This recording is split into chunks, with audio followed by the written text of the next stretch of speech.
సిలువలో యేసు ప్రభు మన పాప ప్రాయశ్చిత్తం కోసం ప్రేమతో చేసిన సిలువ కార్యం చేస్తే అక్కడ నిలబడి ఆయన వైపు చూస్తే ఆజ్ఞ అడుగుతామో వాగ్దానం అడుగుతావు. నిజంగా ప్రభువా, నువ్వు నా కోసం చనిపోయావు, ప్రాణం పెట్టినంతగా నా కోసం ఎంతగా నువ్వు చేసావు ప్రభువా, నేనేం చేయమంటావు చెప్పు. పౌలు అదే, నువ్వు ఎవరు అన్నాడు, నేను పలానా అన్నాడు, ఏం చేయాలో చెప్పు అన్నాడు. జీవితం సెట్ అయిపోయింది. ఈ రోజుల్లో నిజంగా సిలువ ప్రేమ అర్థమైతే ప్రభువా నేనేం చేయాలి ప్రభువా, ప్రాణం ఇచ్చేయమంటావా, అల్టిమేట్ గా అక్కడ దాకా వెళ్తాం మనం. కానీ విషయం ఏంటంటే వాగ్దానాల కోసం చూస్తున్నాం. వాగ్దానాలు తప్పంటలేదు, దేవుడు దాన్ని ప్రేమించి రక్షించుకున్న వారికి వాగ్దానాలు ఇచ్చాడు, అవి ఆటోమేటిక్ గా దేవుడు నీకు ఇస్తాడు. నువ్వు సంతరించుకోవాలంటే ఆయన మాట వినాలి కదా, ఆయన చిత్తం ఏంటో తెలుసుకోవాలి కదా, అది అసలు ఆయన నీతిని రాజ్యాన్ని వెతకాలి కదా, వెతికితే అప్పుడు అవన్నీ నీకు అనుగ్రహించబడిన వాగ్దానాలకు వారసులు అవటానికి దేవుడు నేను పిలిచాడు. ఫస్ట్ బాధ్యత.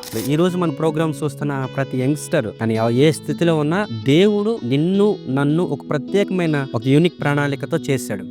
ముఖ్యంగా మనం అందరం మారు మనసు పొంది రక్షణ పొందాలనేది నీ దగ్గర నుంచి నా దగ్గర నుంచి కోరుకుంటున్నటువంటి గొప్ప ఒక కోరిక అన్నమాట.